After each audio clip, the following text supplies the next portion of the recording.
Well, the polls have shown it has been both a very rough week for Donald Trump and a, well, maybe perhaps a little bit better week for Hillary Clinton. Take a look at the latest Fox News poll. It has Hillary Clinton up 10 points, 49 to 39. So how does Donald Trump try and make up some lost ground? For more on that, Ian Pryor, Communications Director for American Crossroads, David Morey, Chairman and CEO of DMG Global. Gentlemen, nice to see you. Hi, Leland. How are you? Doing well. Good to be with you, Ian. Nice to see you. All right, so Ian, first to you. Is it possible to make up these 10 points, or is this sort of the end? Oh, it's certainly possible.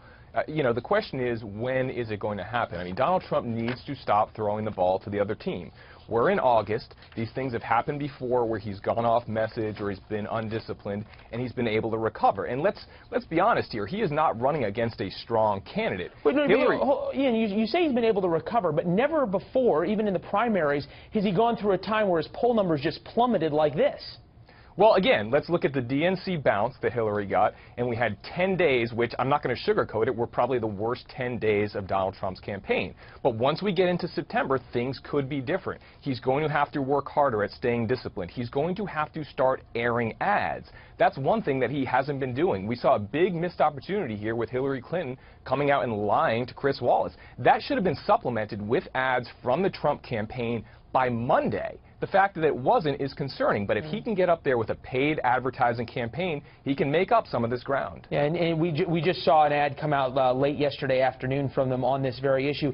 David, we had a guest on in the last hour saying Clinton's team is sort of perplexed by her continued denials and obfuscations when it comes to the email scandals, to the point the Washington Post is now giving her four Pinocchios. Why? Why is the Clinton campaign not trying to capitalize on this Donald Trump thing and instead allowing itself to be caught up in these continued lies? Well, I think they're going to move past that very, very quickly, and they'll need to. The more they talk about emails, the worse it gets, unless there's some kind of new news and they have to respond to something. I mean, she's talking about some complicated legal issues that the American people don't understand, perhaps. Out of 30,000 emails, three of them had a very David, sort of mysterious David, it's not that complicated. Either she had classified information on her server or she didn't. She told the American people she didn't. The FBI director says she did, and she continues to say, I didn't. That's not that complicated. Well, I disagree that it's not that complicated. It's a pretty complicated issue. Number one, the FBI director said there was no intent, which is why there was no indictment. Number two, he said she told the truth to the FBI. And number three, he said it was extremely careless. And she has then agreed with the first two, and she's characterized extremely careless as I'd never do it again. It was a big mistake. The issue of complexity, but again, she still hasn't told the truth. Hang on, let me finish my point. The issue of the complexity is out of 30,000 emails, 3 of them had very small markings that indicated classified. She said she didn't see them, and obviously other people say she should have.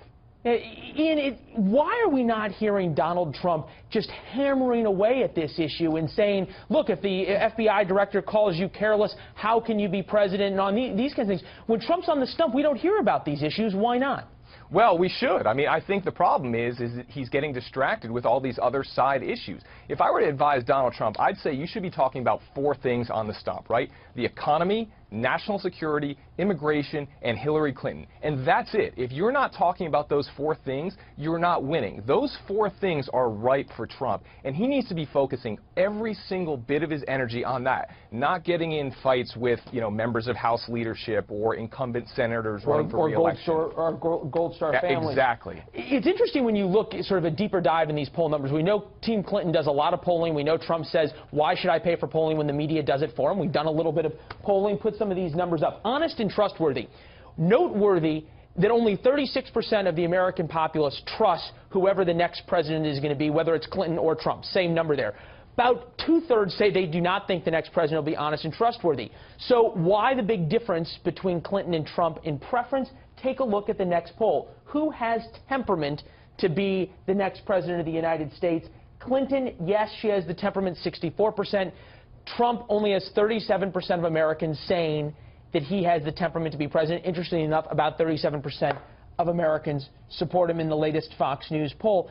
Ian, possible to turn that kind of number around in the next 3 months? Yeah, I think it's absolutely possible. I think, again, one of the things that's been disappointing is that the convention was viewed as a reset opportunity for Donald Trump to go out there and show that he has the temperament, to show that he has the vision. And I think he did an excellent job. I think his speech was very good, and it showed his vision. But unfortunately, this latest, controversy distracts from that. So he does have the opportunity to go back to convention Donald Trump, get his message out there, show that he has the temperament, and he can improve that. Because the bottom line is Hillary Clinton's trustworthy numbers, they're baked in. They're not getting any better. People just don't trust her, and her lying has now gotten to pathological levels. David, I'm going to give you the last word on this in the sense that is Team Clinton worried that if all of a sudden Donald Trump does get on message, all of a sudden Donald Trump does start speaking off a prompter and going after Clinton on the 4 issues that Ian just talked about, are they worried that she could be in trouble, or do they feel like they're pretty confident right now?